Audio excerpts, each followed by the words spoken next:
Bienvenue dans notre émission rétro dans l'info de chaque dimanche. Awana Parfaite Télévision, Bisika Oyo Bozwaka, actualité, Nyon surtout les gars qui na semaine Mobimba. Awana République démocratique du Congo, Toébiki République, Ezali la actualité tellement ébélée, surtout na semaine Oyo. Tous qui dominé l'actualité belé kasi les autres comme pe na moi taba pesi biso ko zonga malembe pour na comme na bino basango pe ko tika ba imbo ka bazana plateau ba meka ko derkotike ko critiquer ko proposer par rapport ya nyonso les cas qui awa na République démocratique du Congo ba été tous qui na ba situation moko terrible kasi tito zo la boye qui me ekoti awa na République démocratique du Congo kasi jusqu'à moi lelo Bunagana est toujours occupé par ya banguna na ba promesse mususu tozali pika pe na kati ya état de siège tozali kozala tata moko aussi fallait aloba est-ce qu'il faut qu'on requalifie tout qu'on maintenir tout qu'on enlever état de siège yango tozali kozala tata mokonzi apesa lokasa na ye c'est là ba revendication ya ba imboka o basangana kina kati ya table ronde esalamaki awa na République démocratique du Congo précisément à Kinshasa kasi boye ba epete lisusu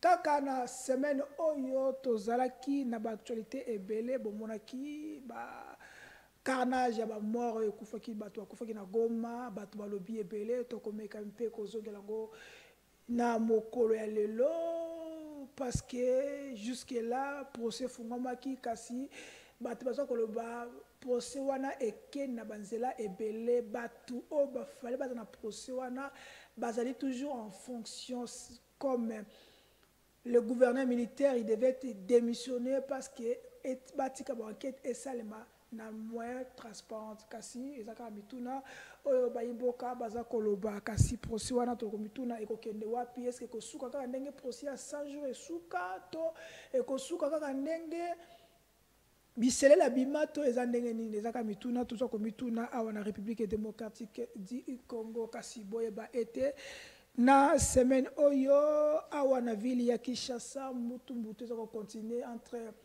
le gouverneur de la ville Gentini Ngobila Mbaka na mokitani na ye Jekoko Zimbwa, Mbwa Sumbwa, Mokei Boyo, Mati, tu écoutes que Gentini Ngobila a se déconnecté, Nakati a groupe Oyo Inosaka Sala, est-ce qu'ils allaient déjà divorce consommé entre Gentini na Inosacré, to ezali nini, tout ça comme tout na nyonso wana eza mituna tokoloba lelo kasi na semaine oyo tata mokonzi ayambaki mwana mboka ya Burundi par rapport ya makambo ya EAC.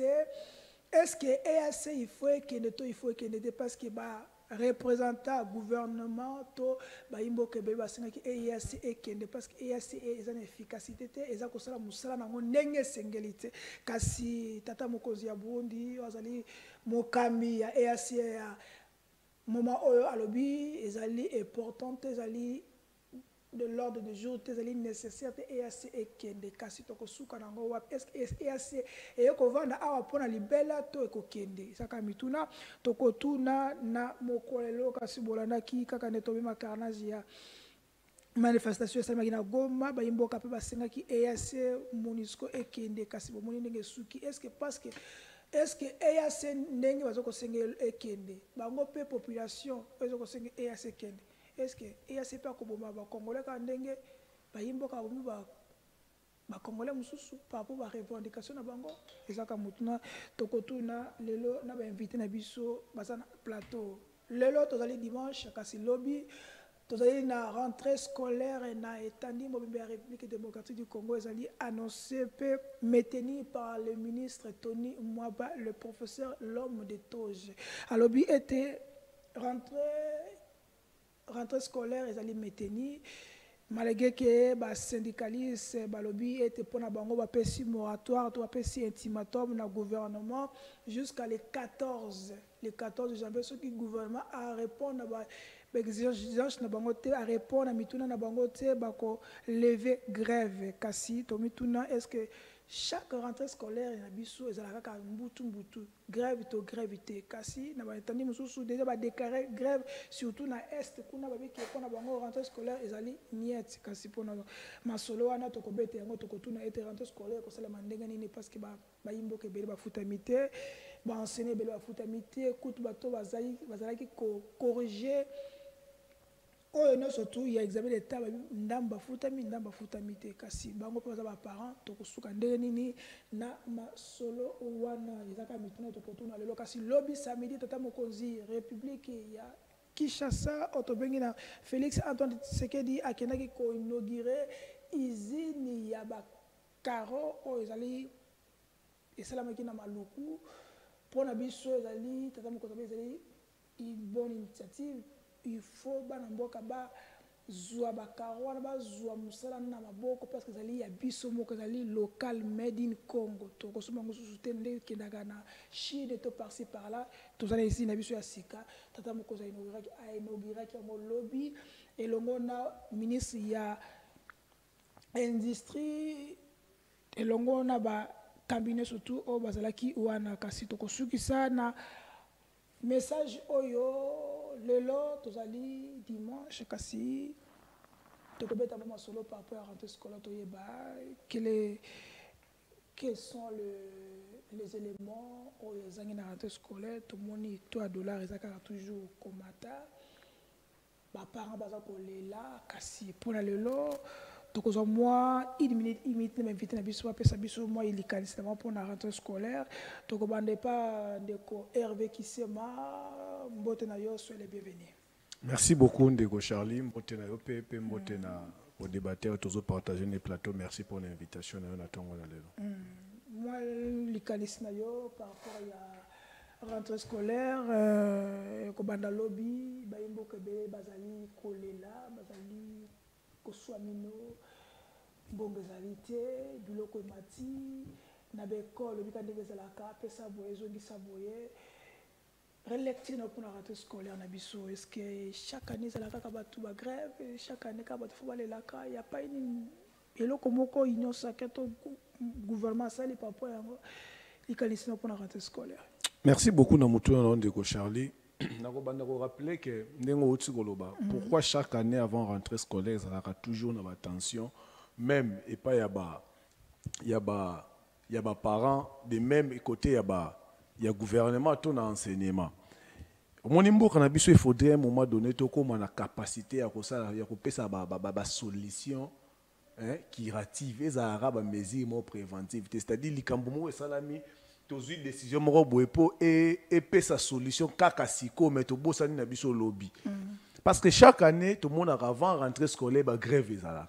Pourquoi ba grève ezala? Pourquoi ba ko résoudre ba revendication ba enseignant une fois pour toutes c'était ba sali kaka mbala moko ba tia bango na ba condition oyo longo bani parce que motivation à travail motivation ya travailleur ceux qui employé azo motiver employé bien musala pe rendime za rakito la qualité de l'enseignement na mboka na biso e komataka makasité soki traitement ba enseigner za bien te il faut qu'on bandana nouana pour améliorer le traitement ya ba enseignant je crois moi je salue la volonté du chef de l'État de poisonner avec la gratuité mais ba enseignant mon bon na bango mati par rapport à ndenge au busto kuta ki yango comparablement en 2018 sauf que les pouvoirs d'achat ils ont vraiment un impact pour ndenge oti ko ba dollar na biso ezo mat nous avons une économie dollarisée ndengo zo mona ezopesa impact mais par rapport il y a masse il y a 2018 na o alléluia ya komata la volonté ezali wana ba améliorer ngoma kasi pote ba na bazonga na ba conditions parce que ngana lobaka toujours le premier facteur de développement c'est l'homme ezara homme non c'est l'homme qui est formé la formation est très capitale pour l'avenir d'un peuple d'une nation parce que lelo monde ndengezo kendele Ndeko Charlie to koma na bitumba yoza susu bitumba ya ba guerre tout le monde ba M23 ba bundaka na FARDC comment bitumba ya mutu Tchamaele biso peto Tchamaele monde rezo senga compétitivité senga méritocratie alors pour y arriver pour mettre beaucoup de moyens na éducation na formation ya bana pour te bana biso lobby bazala utile dans la société. Donc, il faudrait gouvernement atia ba moyen j'ai ba réussir vraiment ba enseigner ba mettre ba ba conditions adéquates pour permettre ba ça peut rendre ça les meilleurs d'eux parce que l'homme donne que c'est qu'il a muto azana nzala retransmettre enseignement nzala muto aza fatigué retransmettre enseignement ya fatigue ya ngozo mona corruption quotidienne na école primaire tina ba école même maternelle il y a la corruption parce que traitement ça malonga donc il faudrait vraiment total makambwana ministre tchaki enseignant qui arrêté moko interdisait qui même ba vente ba uniforme na école mais applicabilité na ngweza te na école bazo continuer koteka ba uniforme bazo continuer ko monnaie makambo etali ya bana alors ya on a kosenga na ministre Tony Moba au-delà de l'inspection générale, parce que l'inspection générale qui parle d'enseignement, il faudrait, c'est une proposition, à créer sous inspection, il y a contrôle, il y a suivi. Na niveau ya EPST balandela ka makambwana pambate batia na Congo bana bata ka blé blanc pour différencier te mutambongo na mutapasi biso no tozala nenge mo tozala égal mais tant que besoin di mabato bateka ba uniforme ba komi ko moné makambo belé zo pesa pasi bato bazana ba moyen te ba kosala ndenge ni komi un peu compliqué. Donc, on va créer et le comment on a suivi ma casse, il y a des mesures au ministre. Ce sont des mesures très salutaires. Au biso toujours pesa longo, il y a applicabilité dans et ils ont posé problème. Merci. Donc, John, vous allez m'occuper de la société civile. Lecture pour la rentrée scolaire, il y a toujours ma grève, toujours des problèmes. Dans la classe, dans la morale, toujours est-ce que tu continues, tu continues, tu monde déjà enseignant, si gouvernement jusqu'à les 14, la grève, ce qui gouvernement a répondu à la qu'est-ce qu'il faut faire pour enseigner chaque année tout le monde va grève. À toi la parole. Merci Ndeko Charlie pour l'invitation. On a participé mbote na collaborateur langai. Lelo enseignement dans la République démocratique du Congo quand yomoko ta koloba chaque année ils aura toujours na ba problème ba enseignant ba c'est lamentaka et gouvernement a répondre à na ba besoin na bango. Bon, je ne sais pas gouvernement azo zelani ni ce qu'il fallait qu'on offrir palissade wana ezaki rapidement.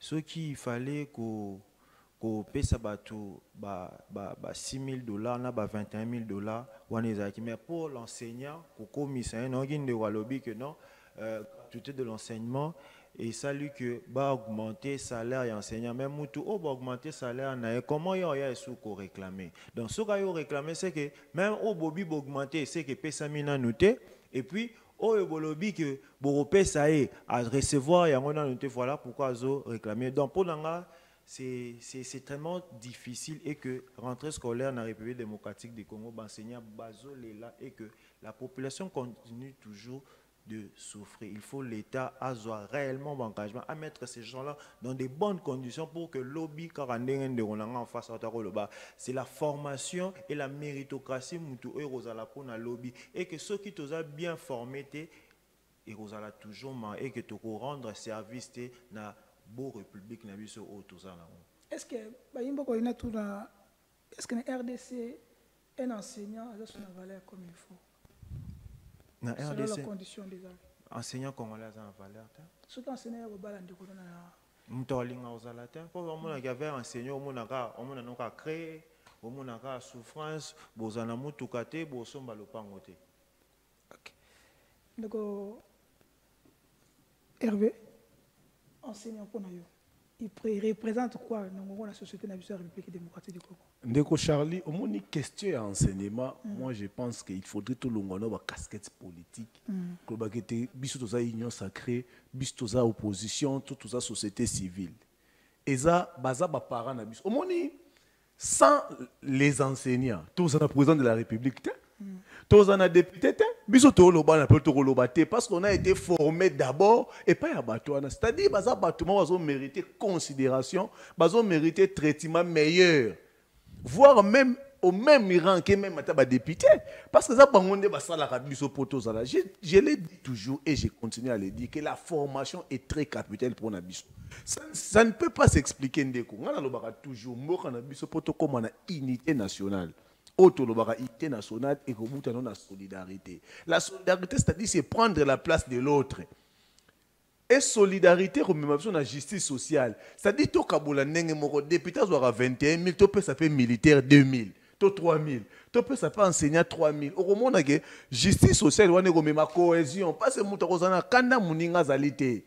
Mais ça ne peut pas s'expliquer. Bon, bamiso bazwaka 10 000, bamiso bazwaka 300 000 francs. Et puis, dans l'économie, la chose à dollariser, le chef de l'État a mis beaucoup de moyens dans l'éducation, même le budget et l'enseignement, et ça, l'écolo. Mais je viens de le dire ici, on a comprendre bien. C'est-à-dire, pouvoir d'achat, de commission poser problème. Au moment où on réclamer, attends, pour commissionner à 600 000. 600 000 par rapport à tout et à l'élo, ça ne représente absolument rien. Il faudrait toujours qu'on mette, on soit qu'on ajuste des dollars. Donc, il faut vraiment qu'on pense à des conditions où ils ont malade. Moi, enseignant, bien que je ne pas en retraite, mais je suis un enfant, il y a enseignant, il y a enseignant, pas si haut, et puis continuer à commander. Donc, il faudrait vraiment te mettre accent dans ma camboïtali traitement, il y a enseignant. Merci. Quand on a enseignement, d'abord, Fondation Jean-Claude Zungula, pour la rentrée scolaire, qui moi don ya bana soutenir ki bana bika condition de vie na biso pour na bana bazonga malamu na cadre ya fondation na ye a pesa ki bana moi biloko bakaye basak il faut kosunga tango za nango il faut sunga net fondation Jean-Claude Zungula basaki moi activité na to kolanda yango apé to kozonga na plateau na biso na to continuer makambo to za nango moi lelo animation.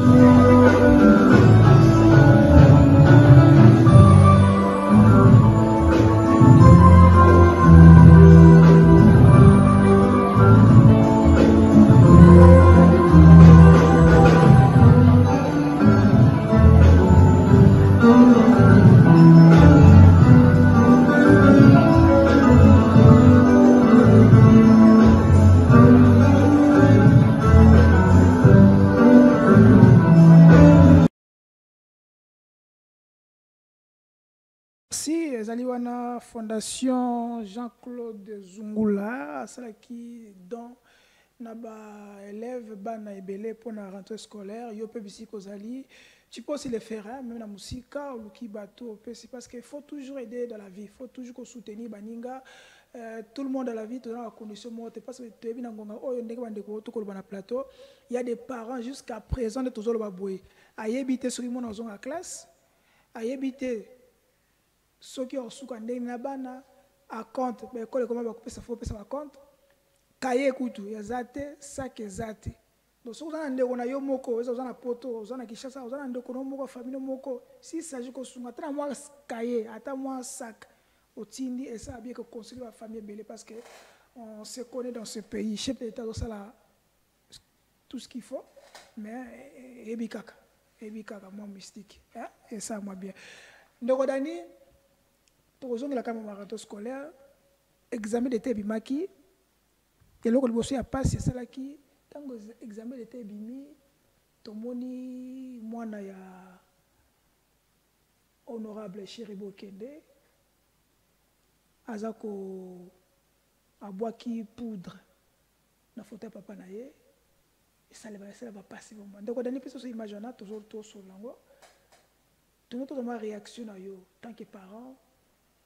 Comment tu imagines famille wana bandeko wana ba cousin wana papa na bango azate azo examiner na siapa na bango et il y a moyen c'est consoler de tala image wana quelle est votre réaction Joko Hervé Ndeko Charlie avant na pesa réaction na ngai na image oyo tika ngai te na pesa message moko na inspecteur provincial ya la police le général Blaise barbarie policière ndeko niveau économique na Kinshasa c'est sous normalité.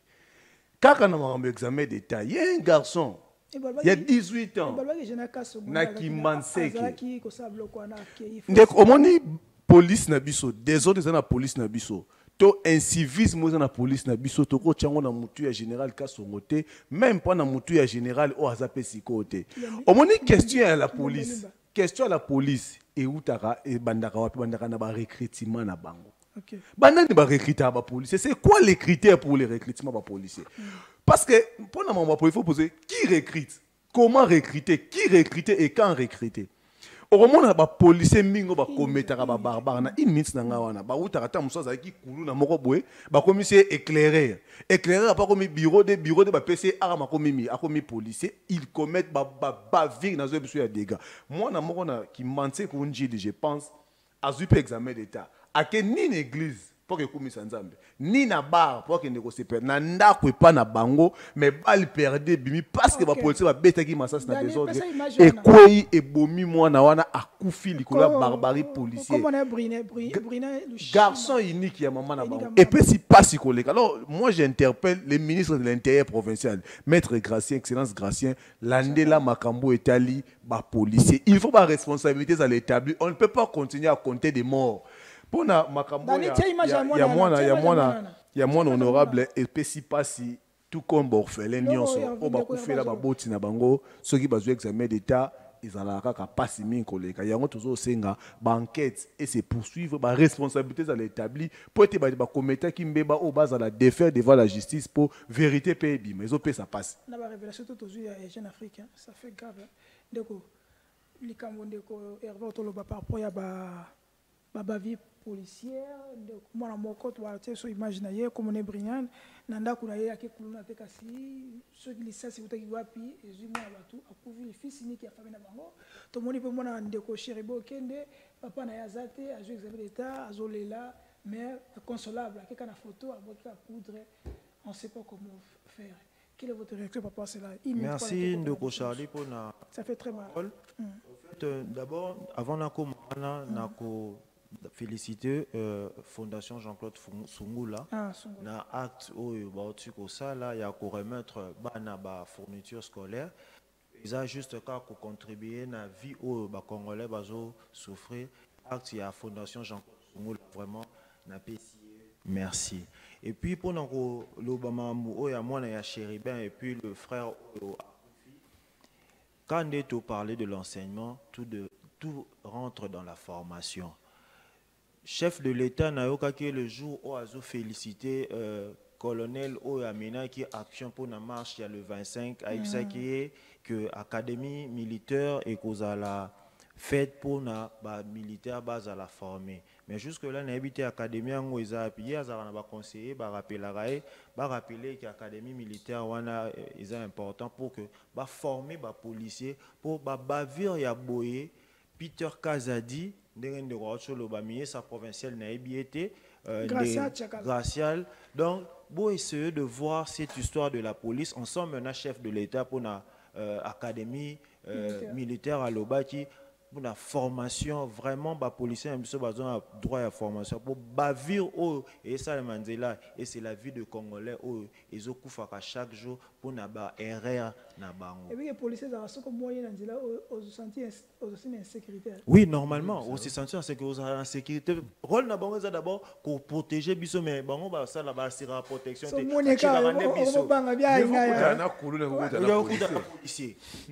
On kutana kuluna kutana policier. To ko ti mon émission. So ndeko de pesa so image pour ko ta ce qu'on actualité parce que ndeko kisema azana bila koloba parce que abutaki voyage à Esika.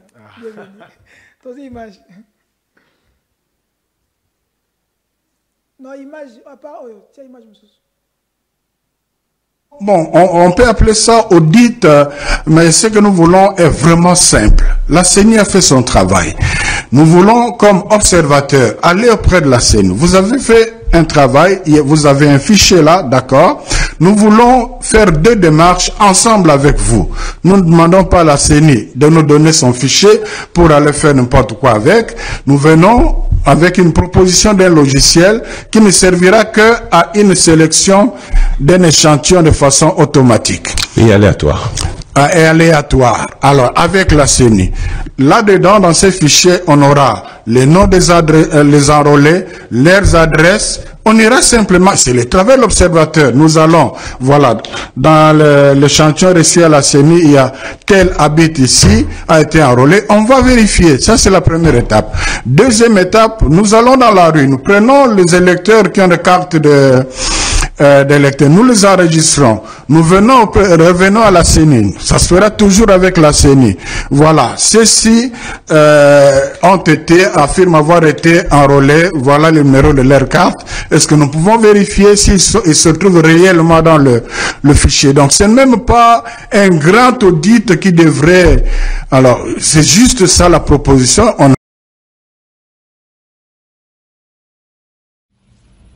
À ceux qui pensent ou même espèrent que la CENI va conduire le processus électoral et plus précisément la gestion et la publication des résultats électoraux dans l'opacité et de manière partisane, eh bien, ils se trompent.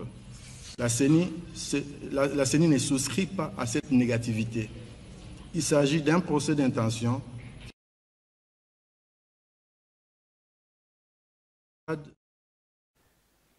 On est arrivé. On a dit d'abord à Bécholet, par rapport au audit, à explication. Et ça n'est pas azo vanter en côté. Audit n'est pas pour bailler bakaka. Est-ce que mutu ban rola ki wana zala kawana mutu wana ezandenge nini balande la bailler ba pona ma pona mezala inclusif. Ezala partial, ezala normal pour la mutu surtout. Mais le Wakadi m'a répondu sur sa que loin de lui, toutes les intentions sont prêtées. Avec toi, qui sans effet. D'abord, on est surtout. Qui c'est moi? Bino bangani pour ça audit fichier docteur. Bo bangani bino ino sacré. Ndeko Charlie, na seki makasi na mutuna na yo, mais ici je lance d'abord un appel à tous les partisans. Il y a plateforme, pas je vous informe, je viens de créer une plateforme pour soutenir candidature à chef de l'État, Bloc Peuple Nafachi. C'est une plateforme qui regroupe les associations membres de l'Union Sacrée, où toujours protéger candidature à chef de l'État. C'est pourquoi je lance un appel. Non, porte ça ouverte. Oh, non, c'est mon équipe. Tu bien un Bloc Peuple Nafachi. C'est-à-dire peuple où est Nafachi. Aya porte ça au fond ma pour na eto c'est la makasi aya na Bloc Peuple Nafachi. Parce que c'est pour protéger candidature à chef de l'État dans l'élection. On te lancer mbela to banda pena cotisation. Il y a rocha pena $1 to zo mbongo to bimisela 5 arrêté ministériel roi parti politique. Ba enregistrer Senko le la parti politique le la bango bazota muso bazana ba moyen te pour bazo arrêter but aussi la bango cotisation pour bazo arrêter ministériel ba comme parti politique parce que j'assume ce que j'ai dit j'assume ce que j'ai dit to aussi la bango cotisation to la bango agrément la ministère intérieur excellence militaire quand ça dépend bango agrément comme parti politique comme tel ba agir le la bongo parce que ndeko tant que vous avez un audit, vous avez un audit, c'est ça là. C'est un audit, c'est affiché électoral. Mais inclusivité, bon, inclusivité à processus électoral et bandakana, et bandakana inclusivité à composition à bureau. Ce qui est ça, ce qui est ça, c'est boya point. Zélande. Tozoya, nazoya na moto. Inclusivité à élection et bandakana inclusivité dans la composition à bureau. Au jour d'aujourd'hui, c'est prouvé noir sur blanc que le bureau de la CENI est inclusif. Parce qu'il n'y a aucune revendication dans l'ère actuelle quand il y a sous illégitimité. Les délégués de l'opposition sous illégitimité. Début changer comme il y a audit affiché électoral.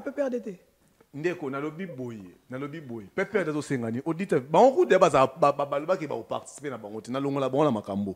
Ici je parle de l'opposition qui a refusé de participer aux élections et a décidé na eza Senko de opposition ou boy ko participer à l'élection za yangwana décidé na Senko ndeko ce que tu vois qui na ba pays mususu pas ba zolo ba ki RDC za na bavire mo zo ko na dictature ce que tu vois qui na ba pays za na dictature lokola ba Rwanda atana ngambu na biso na Brazzaville na Angola. Ndeko abe Chole, Ndeko Chole, acteur politique Chole, na minute fois à l'interpeller. Alors bima kambwebele, na moni bozuka ka parti, mais aza acteur politique Chole. Aza secrétaire. Abe Chole est opposant au même titre que Martin Fayulu, au même titre que Moïse Katumbi. Mais c'est un opposant au même titre que Bangoto, même titre que le docteur Denis Mukwege, Bangoto baza opposant. Ndeko. Ce que tu as dit dans le pays, on a interpellé. Alors, il m'a dit que le processus électoral est tribalisé. Ils ont pris en otage na tribu Morobo Songolo. C'est très grave.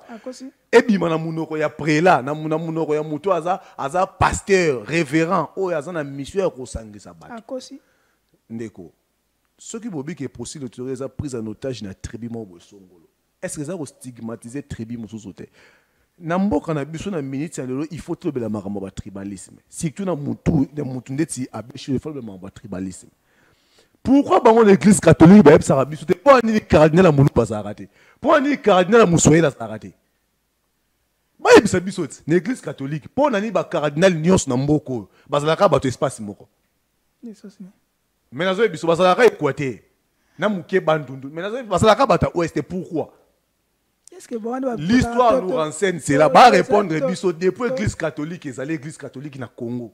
Na nous cardinal espace muso bimate sauf espace Équateur to bandundu. Pourquoi?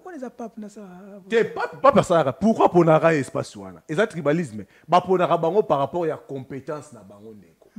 Ozomona par rapport à mérite au bazo mérité. De même na maramba processus électoral. Au jour d'aujourd'hui ko ça ba débat ba tribalisme ba débat moko za dépassé. Parce que même ndeko Denis Kadima zaki nommé. Balobi maramba cour constitutionnel, c'est président cour constitutionnel qui nommé. Les chefs d'État venus trouver le président Kamoul était dans la cour constitutionnelle. À Koutié na kata cour constitutionnelle. Denis Kadima a été voté par ses pairs, même si c'est quoi participant à l'élection. Tant qu'on va voter que Denis Kadima dans l'élection, va voter qui est le rôle à Moulou, va voter qui est pour la compétence na mérite tout en haut. Batali CV na ezata musu ko leka ba CV ba musu. Bon juger le rôle à Moulou. Ta papa na Congo ce qui importe, nous sommes d'abord congolais. Avant on est d'abord congolais.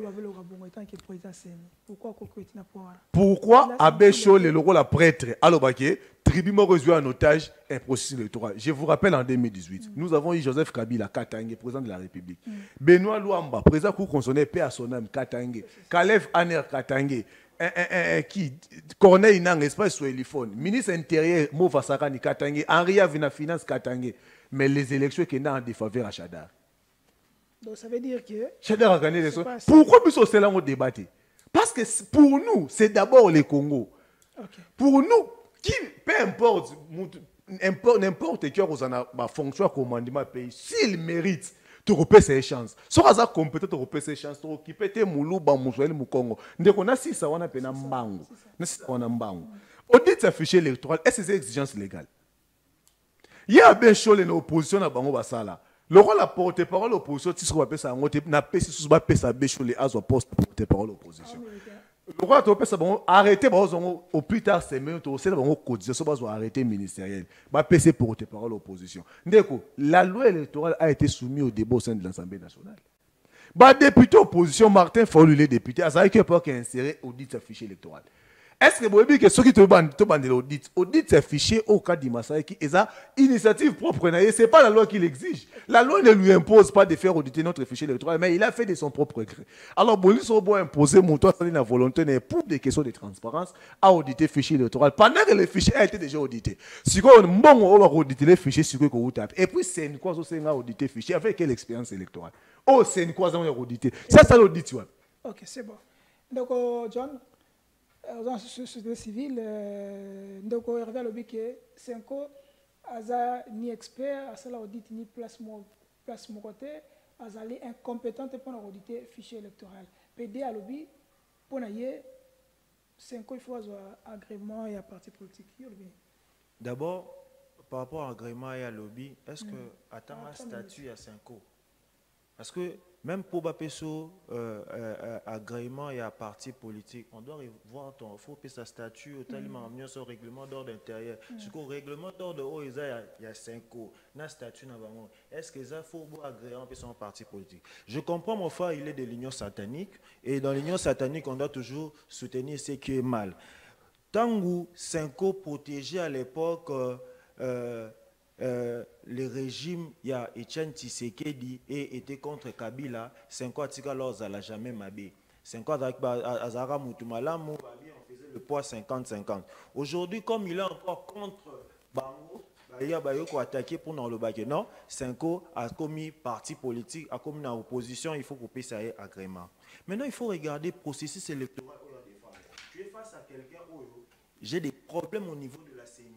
Dans l'action carte de lecteur, Monsieur Yangai carte d'électeur, soit carte d'électeur, tala yango, tala carte d'électeur, ils ont lisible jusqu'à preuve du contraire, même tout ça une émission. Combien de tours on a sali na bureau ya Seni pour qu'on passe sangai duplicata. Si on a un machine est toujours en panne, tout donc et processus n'a pas et ça 2 ordres. Maintenant, yo lingito kende na l'élection où vous rassurez gagnant. Parce que Zela ya kokoma nango eza mabe. Si en ce moment-là, ce que vous traitez les gens, bazolo ba vérité, on ne critique pas, mais on dit sincèrement la vérité. Par rapport à la faille, la CENI a publié qu'à clôturer la liste de candidature. Mais nous avons affirmé que si il y a le 30 août, la candidature va toujours déposée. Regarde, dans le phrase, il y a grand frère, puis Gérard et Lenga Loba. On ne se réveille pas par un bon, on se réveille pas par plaisir, un bon matin, dire, on vient dans un plateau de télévision, s'amuser, dire de n'importe quoi. Non. Ces gens-là, vous avez accepté de diriger le Congo.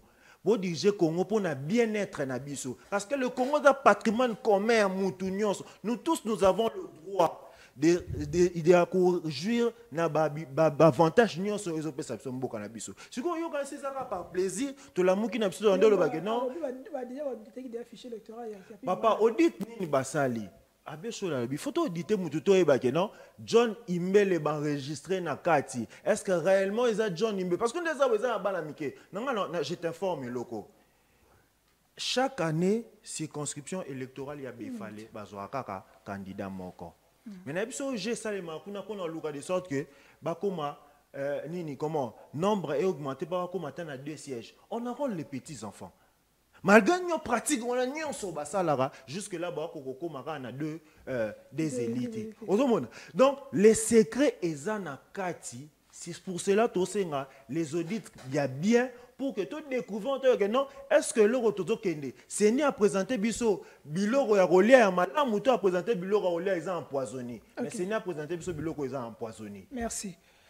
Donc Dani, tu as besoin des images tolek. Tozonga. Comment intervenir tozonga? Pas besoin de la carte, on a la carte. OK.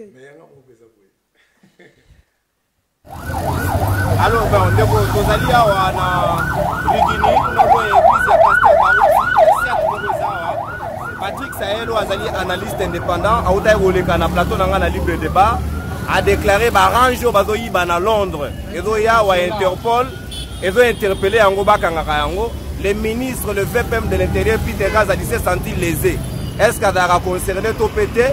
Bakuta ina Sahel nzela ba régler ba compte kota la situation na ba quartier bilamba ba betie na lisu e pamba tena mutu ba papi matezolo azali avocat azali plutôt député national ba panzi yango po yepa zaki na nzela ko victime na avocat ana ko accompagner Patrick Sahel na circonstance ba betie na lisu ba zokisi ba potati na maboko Sahel est-ce qu'on peut expliquer biso bikamamo le kindenge ni pe osali ni pour pas reprocher non mais Peter c'est un renégat.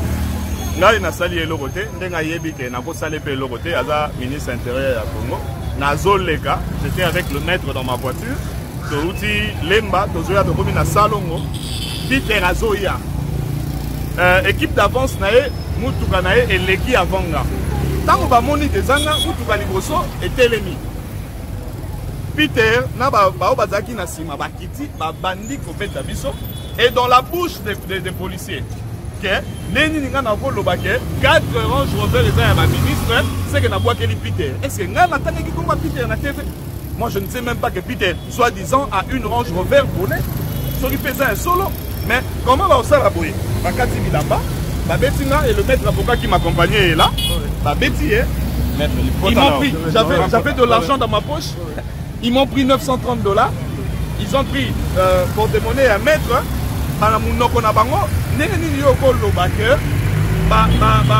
ministre na 4 Range Rover volé.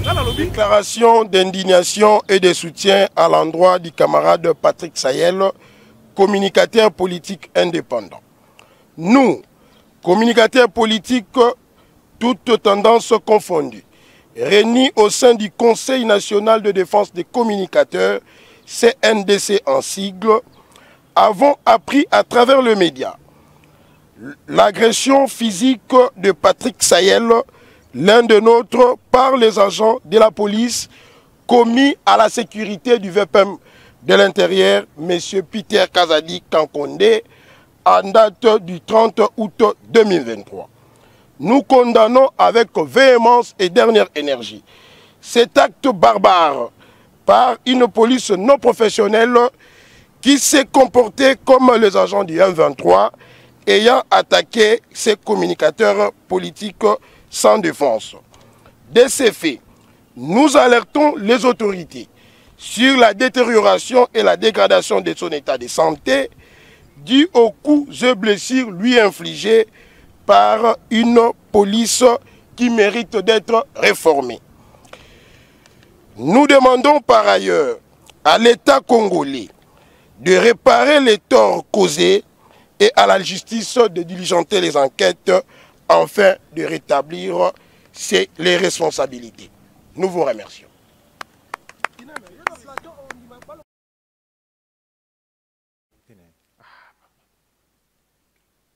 Merci Ndeko Dani Tosepeli.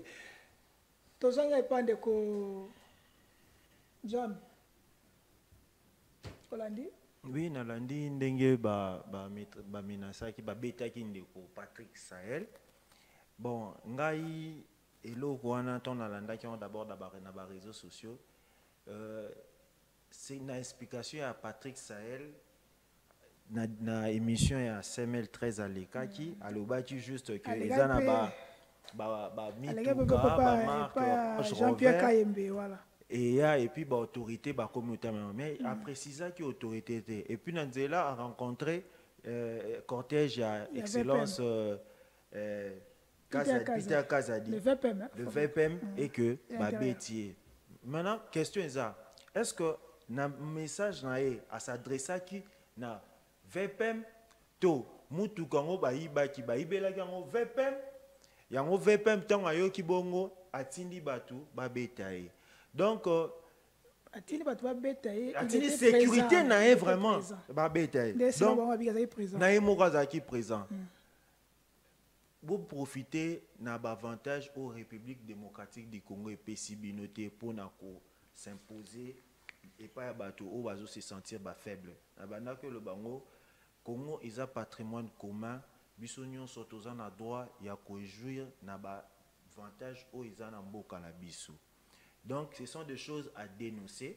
Tous à contre yango de même que Ndeko Bruno Mimenga yepe azaki menacé, jusqu'à ce moment pour et pas ya honorable Raphaël Kibuka. Donc, ma position de force où vous sentez qu'ils ont ma position de force, pour que vous minimiser, vous piétiner, non. Biso Européens pour accepter en côté, pour continuer toujours à dénoncer et c'est pour cela il faut de bonnes élections pour que ces gens bénéficient d'un avantage à l'État pour que ba moni la batu balonga directement.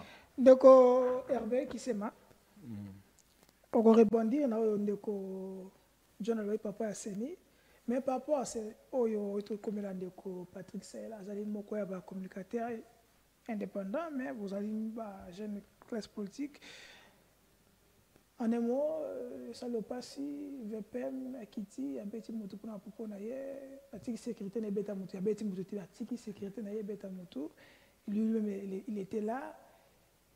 Quelle est votre réaction? Merci beaucoup Ndeko Charlie. Moi je pense qu'il faut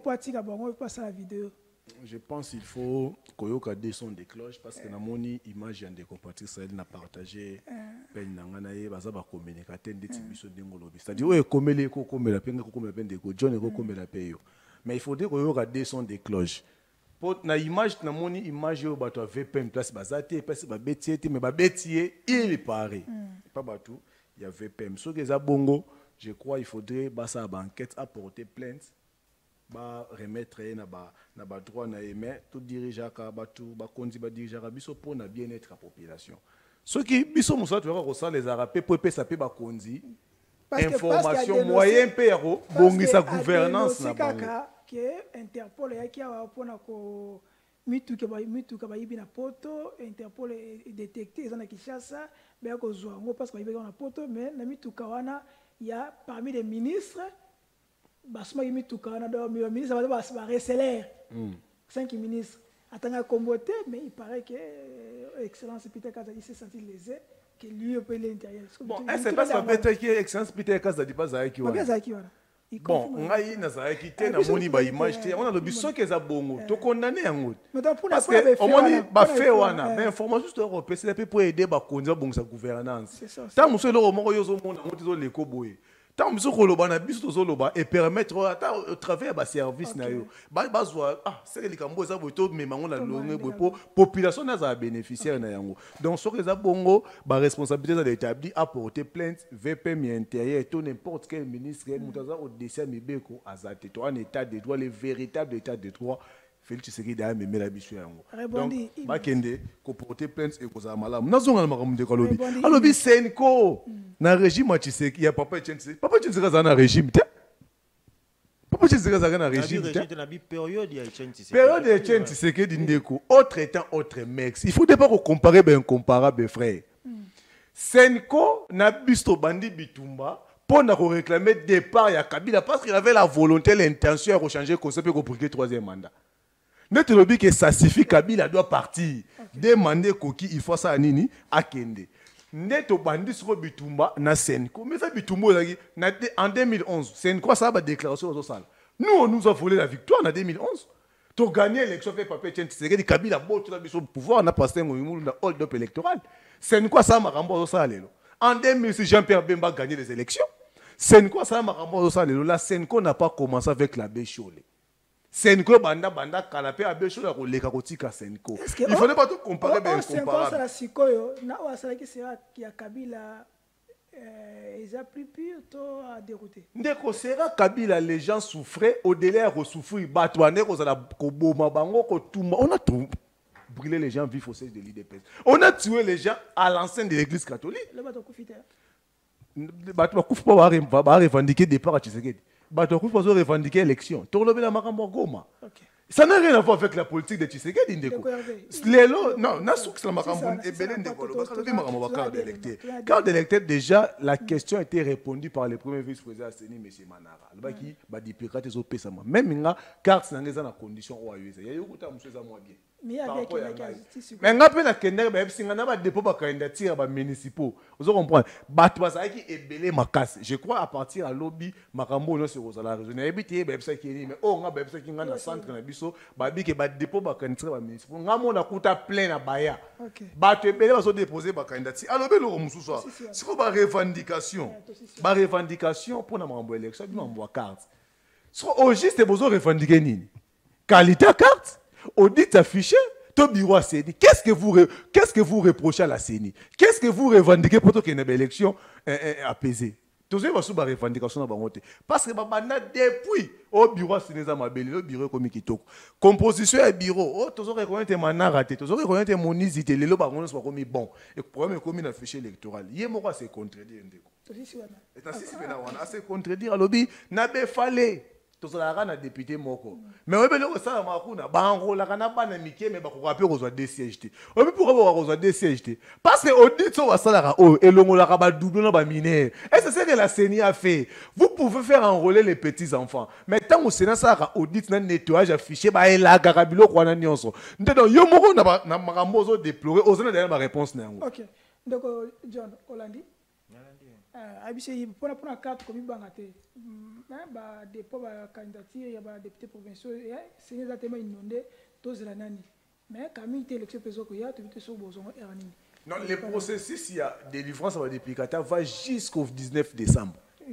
Bon 19 décembre tant tous voter ba élection on voter le 20 ma place na Kendaki quand même bureau les 7 il y a lobby peut-être basilisa Tezelana abi le 29 le 19 le 20 sur l'élection le 20 élection et dans un problème té à lobby que na di bureau nini na ba kit nini mais total là ba on ça la commande et royal total là ça déjà ba commanda qui est dans un entrepôt il y a CENI est-ce que tu commenter peut-être entrepôt et kozika il y a lobby que dans ces contredire non dans ces contredire té na expliquer en réalité oh et ça les maka réalité on a yango ils ont en carte affiché Si vous avez un lobby que Seigneur a ça la musala ya ba doublon ya kolongola. Ngana lobby na ok Seigneur longola ba doublon na te. Pona sera longola raté pona ni ba sera des sièges te.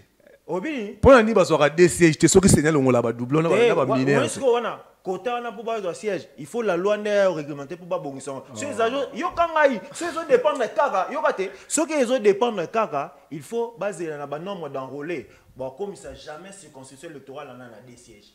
Bon comme ça moi jamais na des sièges. Na ébisio réalité oyo eza vrai. Pour la carte de lecteur, les cartes de lecteur baba qui na zonga le 7.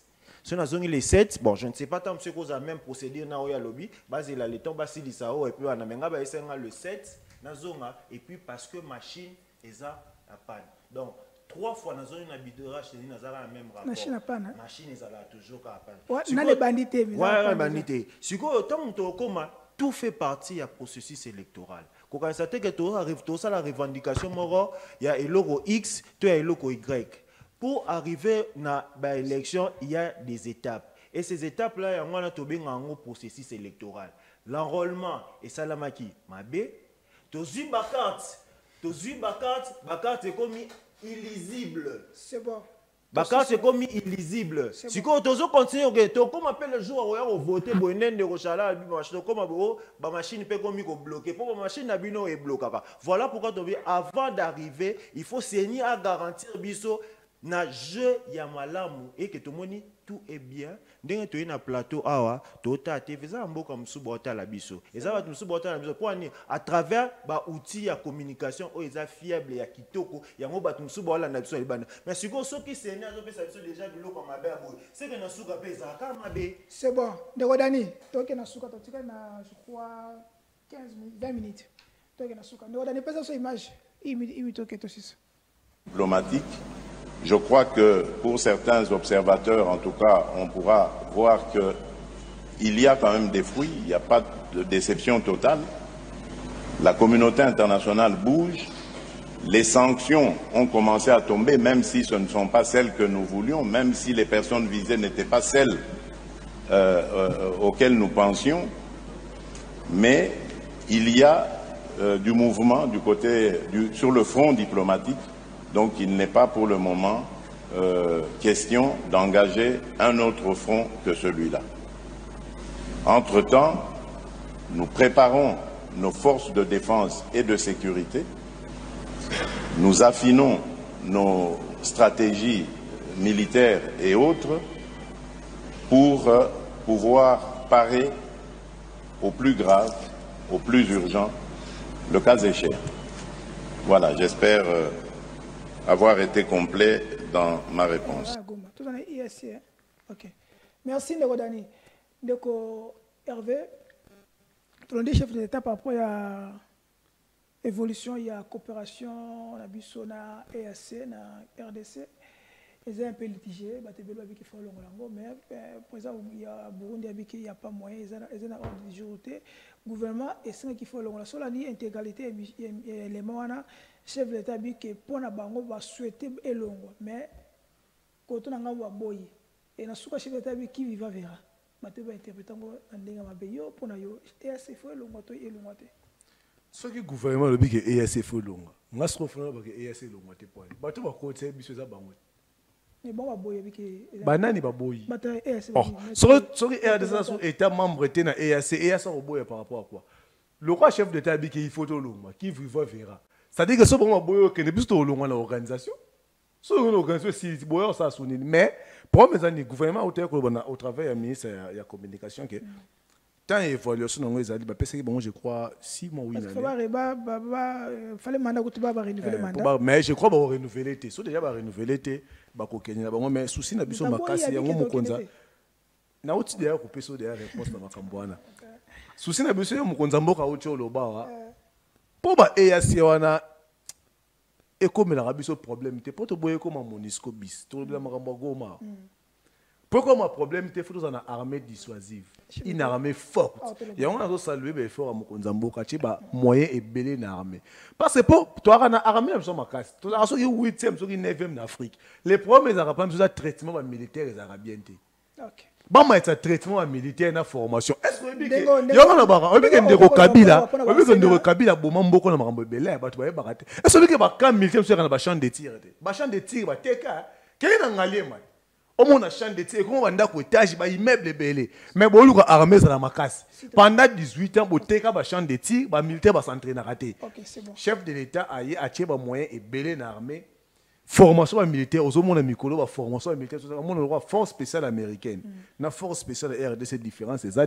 Faut pas y aller, biso de temps, faut faire la na bransa, on a un drapeau Congo, un drapeau des États-Unis. C'est-à-dire la volonté de réformer l'armée na biso et comment ma casse. Pour Congo, c'est l'eau ma casse. Je voulais poser une question tant que le Makambia, Bachar de Tibateka. Qu'est-ce que le régime a fait pendant 5 ans pour l'armée? Mais non, tu vois, papa, nalobi boy. Est-ce que yo monde na beta yo ko journaliste nga na ko informer aux mieux informés. Population pas mieux informée ayebi l'autre à niveau ba formation. Au monde ba formation militaire. Aux monde ba entraînement ba commandant et faire des ces opé ça na posa na elengi. Ba to ba kota mais ndos au monde tant chef de l'État qui appelle. Ba to ba rejoindre l'armée, les jeunes se sont mobilisés. Bango ba répondre à la chef de l'État. Lelo armée na sur les plans de traitement, tu compares à 18 ans à Kabila. Même tenir un militaire, tel l'opposant, militaire a commis propre tel les militaires au Bangui. N'a pas par exemple la force spéciale à RDC. La force spéciale américaine, la force spéciale RIS. Pour différencier, on faut la rendre logo. Car logo. Mais et ceux qui ont été, il faut tout bon, tout mettre sous condition de vie militaire. Tant que militaire a un front, na est pas bunda. Et puis que moi na na tiki na Kinshasa, azo kende classe. Moi si na zangi ma futate, azangi mbongo te, azangi le côté ndo mon chef d'état tonga ba école na ba camp militaire. Atongi bo pito.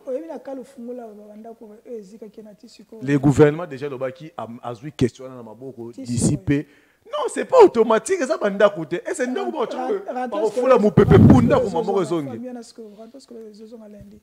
les gouvernements ont déjà dit que cette question a joué au cœur à Roland de Layango pour la police n'a pas le fungo là va recouvrer qui est na bango na banda ko place bazadi. Mais il faudrait né na otiroba volonté le ko ezali ba bâtisse ali sous traitement militaire. Une minute.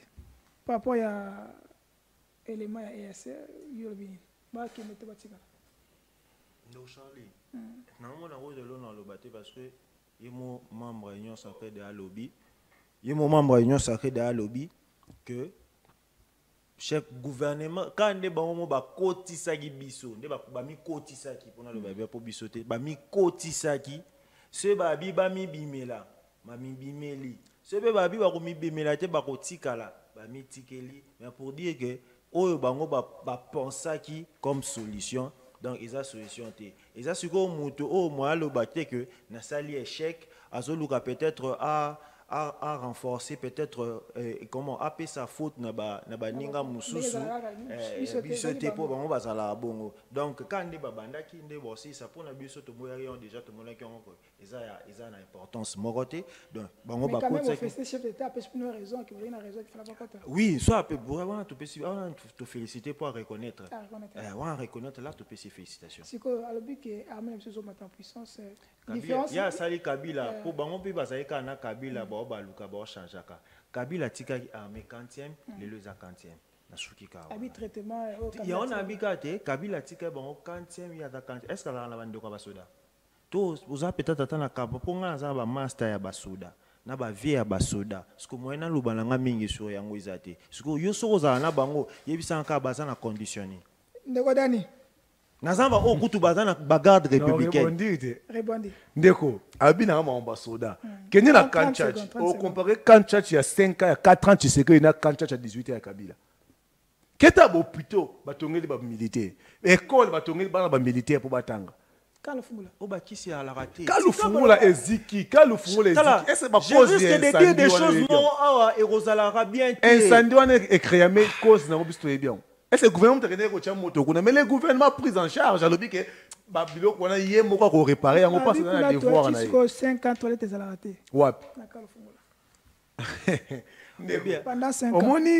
Au moins question de sécurité. Ce que tu reconnaître mérite à Tshisekedi na gestion sécurité ya mboka na biso, c'est que ça a mauvaise foi. C'est bon. Et ça mauvaise foi. Ne redonnez pas ça il est matou compte. Mauvaise foi. OK. À Françoise Bouela. Un groupe mystico-religieux qui a apparu ici. Nous le connaissons il y a quelques mois. Le leader, c'est un prophète, il s'est dit prophète d'ici moi. Il est originaire du Sud Kivu, mais installé ici.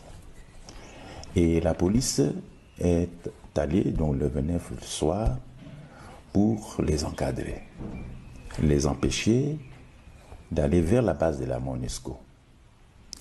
Pendant que la police faisait son travail, ils ont arraché un policier, ils l'ont amené chez eux, ils l'ont tué, en portant son arme. Et d'un coup, la manifestation que nous imaginions passive, sans violence, s'est transformée directement en violence, et les coups de feu.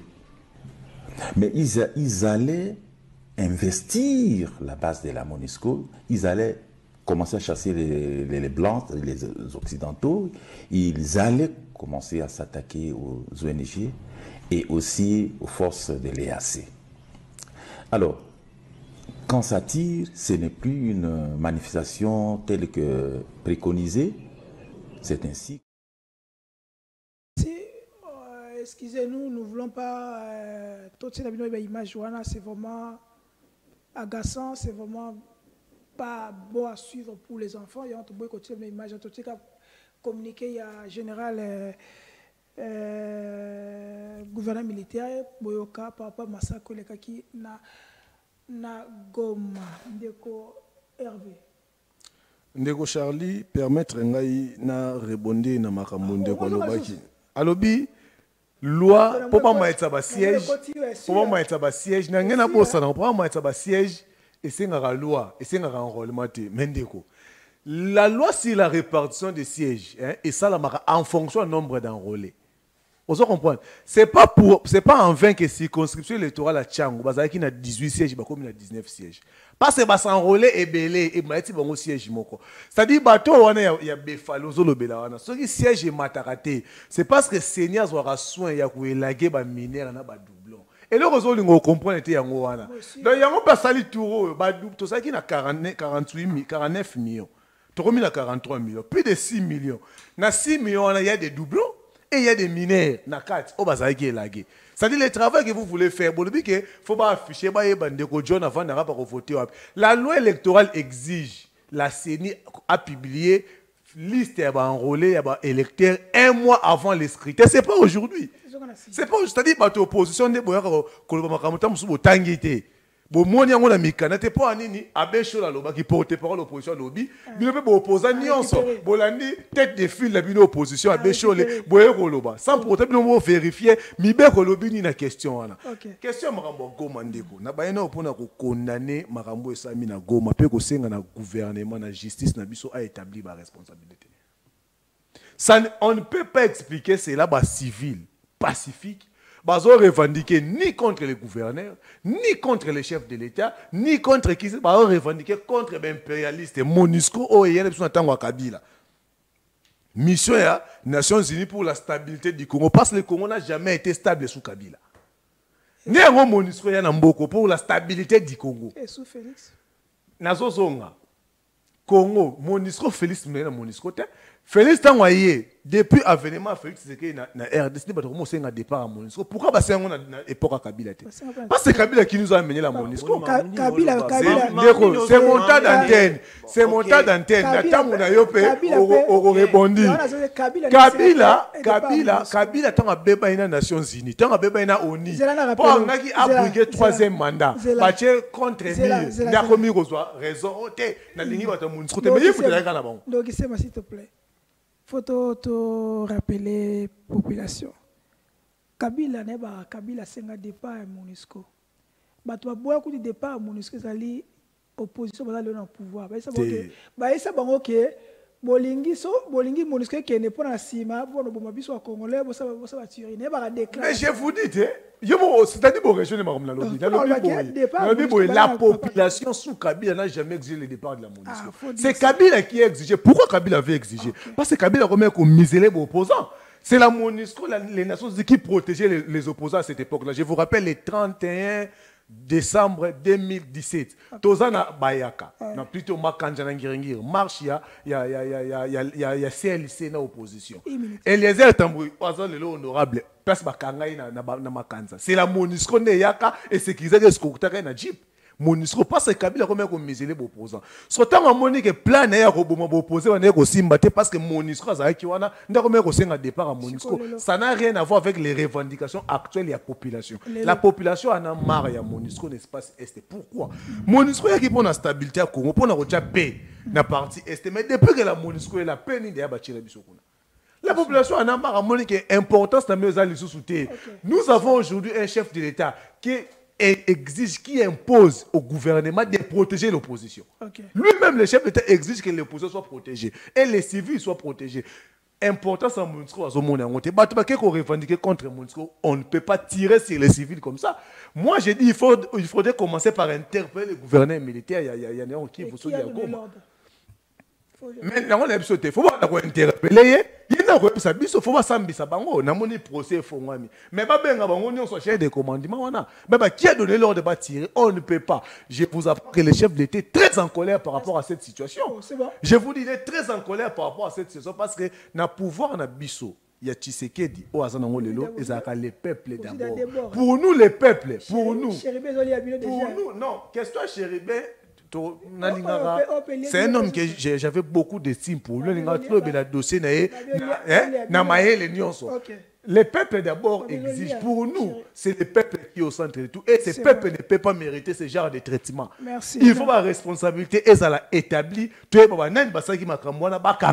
une population parce que vous avez partial, vous avez parti pris. Mais c'est ça, juste là qu'on va prendre la population. Tous ça ici à pouvoir. Tous ça ici à pouvoir, il y a les peuples d'abord.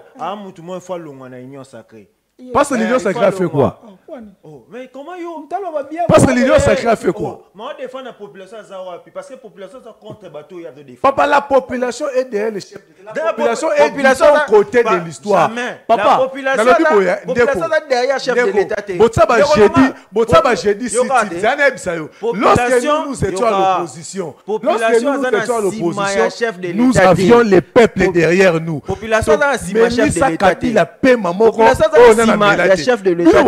Depuis j'ai dit sit in. Et comment j'ai dit sit down? Population congolaise. Vous avez la population derrière vous. J'ai dit sit down. La population est derrière nous. La population est derrière l'opposition de Maître Constant Moutamba. Ces jeunes, on a renouvellement de classe politique. Et qu'on l'a partout. Et dans la quota pouvoir, et ça a coûté à l'opposition. Mais c'est que c'est que le réunion sacré. Mais apesi Constant Moutamba bino na soutenir la jeune. Ah au monde a commencé à continuer biso. Bon, pour na Goma mamboana ezo salema eza cause ya état de siège oyo bachaki. Ça c'est OK. Les lopé état de siège en population ezo lelake et ya kinde pona konyokola bango voilà mona comment le militaire ba bomi population oyo bazo revendiquer ba droit na banka ndé mokalobi. Qu'est-ce que votre réaction par rapport à au Nangaloba qui a confirmé sur thèse na que ndé tout monde ngi armée ba bomi bande ko na biso na Goma et zali oya ba alobi ça ils garde républicaine alobi qui Nangaloba qui na kati ya ba JR ezala ba FDLR bango nde ba bomi population a confirmé ngo susu.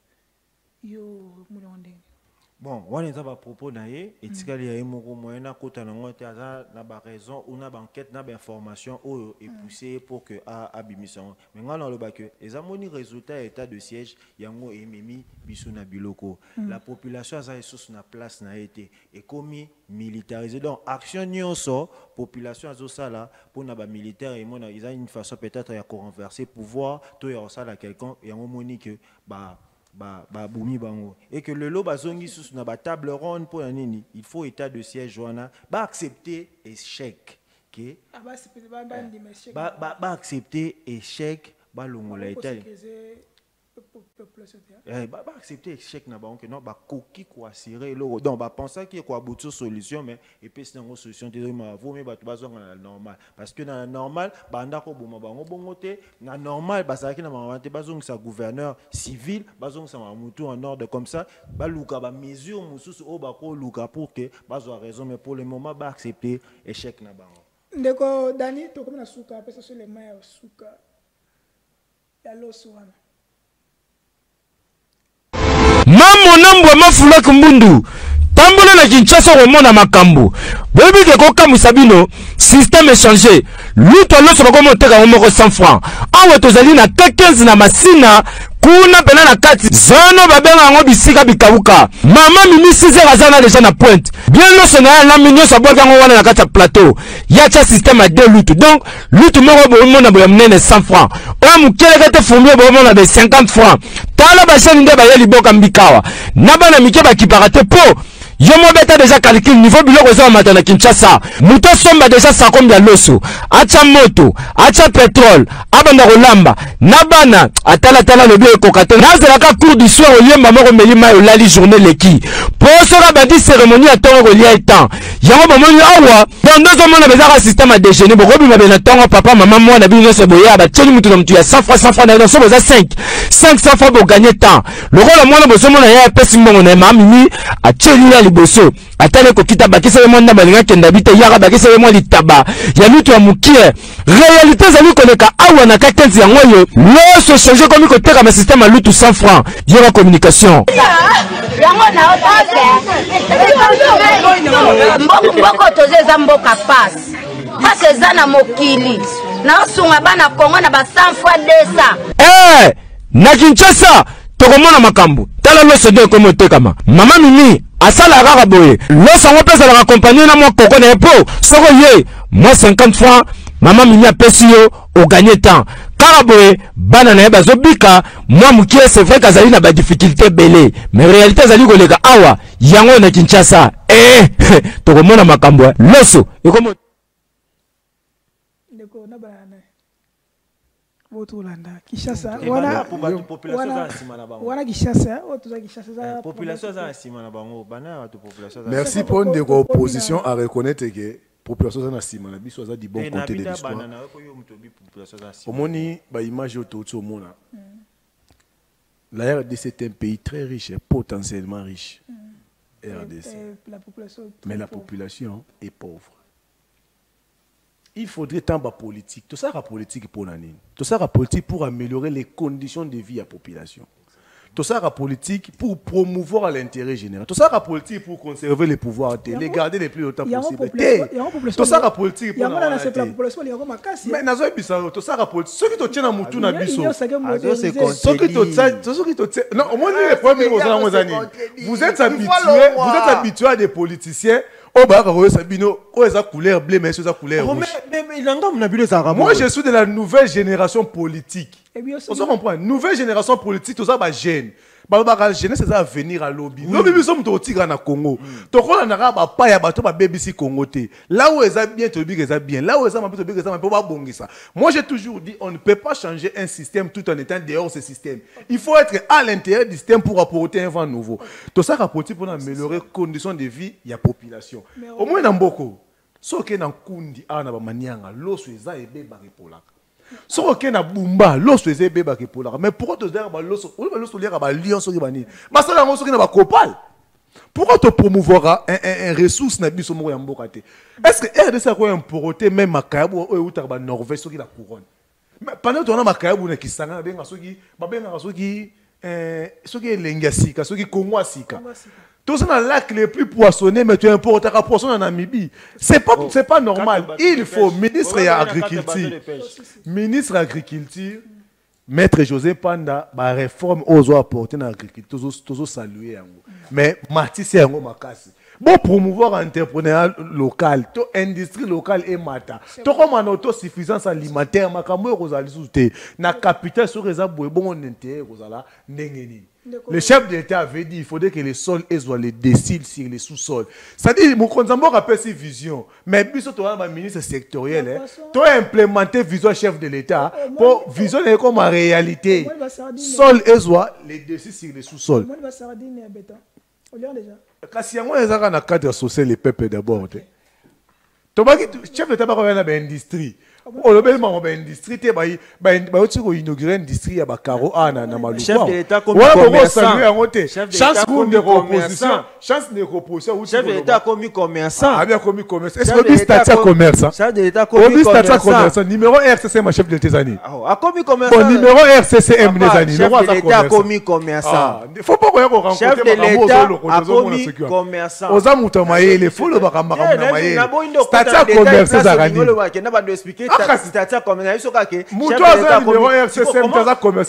Comment chef de l'État yo ok au salisi poisson et puis bazu et longi ba Saint-Charles ba oteka bazu et longi na ba tient commissaire commerçant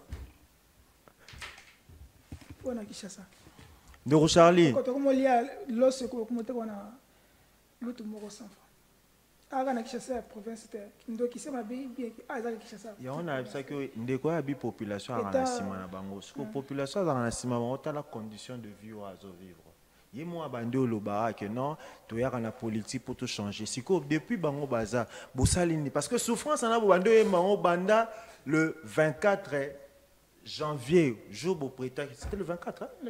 Le 24 jour beau préta qui c'est amati le lobotika il na 3 mois ya pamba po bokende.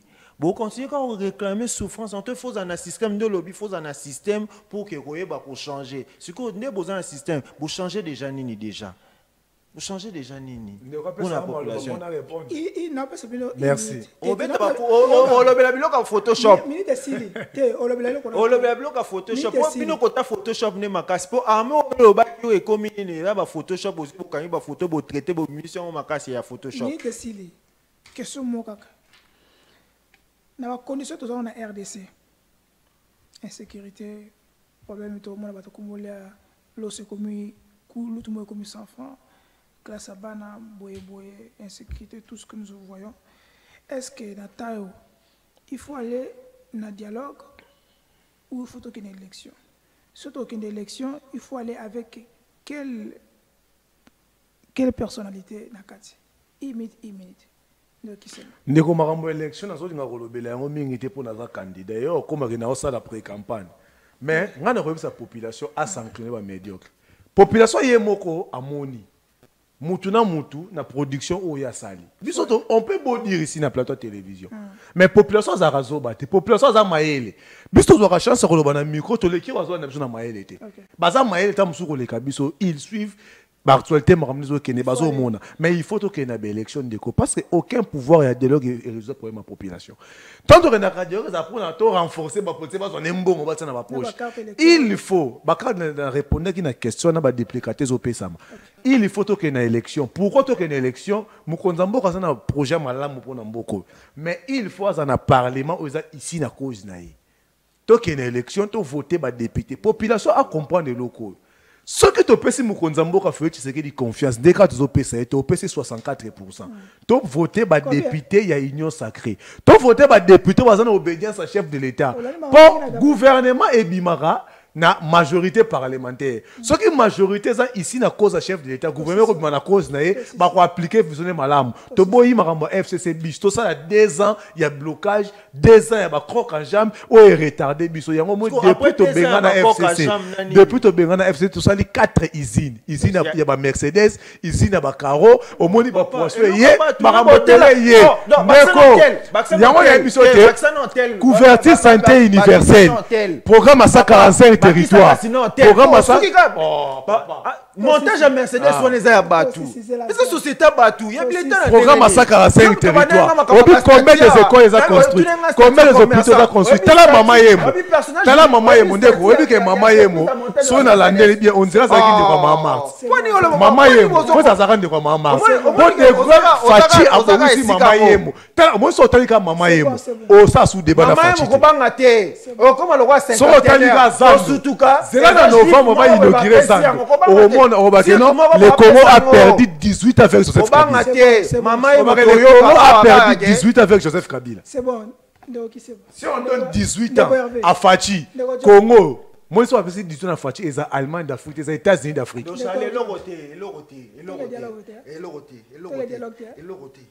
Oh, dialogue d'élection. Élection. Mais élection malamu. Mais dialogue n'était pas. Pour faire tout solanini. Tout solanini na chilombo. Tout solanini. C'est bon. Tout solanini. Yoza.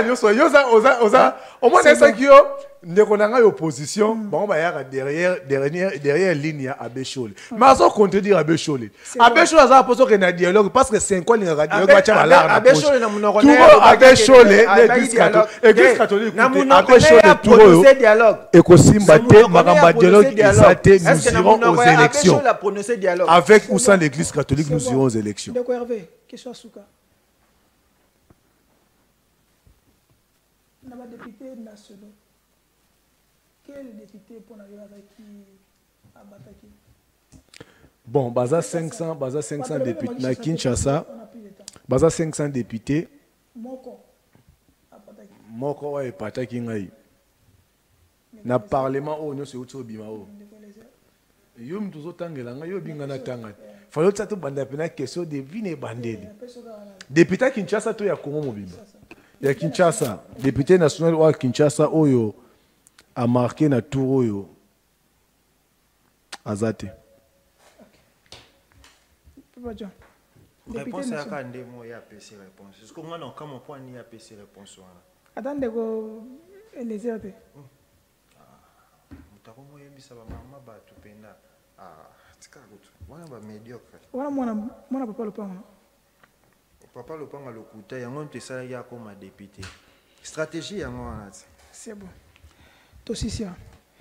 Ndeko Dani, merci pour na soutien na au fond na régie pe na caméra. Merci Nandeko Hervé. Merci beaucoup Ndeko Charles. Merci Nandeko John. Merci. Pesa Maître Kazimbote. Ayo kiyo rambote na. Na pesi pe camarade na Christian Mitimiti azara na pa nani na bino. Na pesi. Non, na lobakelo ko Maître fois, je ne suis plus du Congo uni mais nous avons de très bonnes relations avec Maître Kazi. On a pesi Mbote Sikaza. OK, c'est une bonne nouvelle aussi. Na sous awa. Na souhaiter joyeux anniversaire na Maman Yvonne Mujinga, Ozali Mama Bana, Koko Bana, na surtout Maman joyeux anniversaire. Telarayo, Botelanga Mwase Kitoko. Merci vraiment pour na Mbula et Baksami, Nabi ke sokiza masungi to kablama kopwa. Joyeux anniversaire Maman Yvonne Mujinga, maman de l'école secret. Merci na famille Mobimba Mujinga, merci na bino surtout beaucoup la biso beaucoup liker, beaucoup commenter surtout. Bon liker na la Lyon Télévision parce que awa toujours connexion to information en temps réel. DG Peter Tani, merci, courage. Na ba jeunesse tous, ba jeunesse engagée surtout. Merci na ba yimboka tous ceux qui mis en boka la biso parce que on a besoin de ça. Pour la vie de Kinshasa, Tolobele Angote. À la prochaine. Bye bye.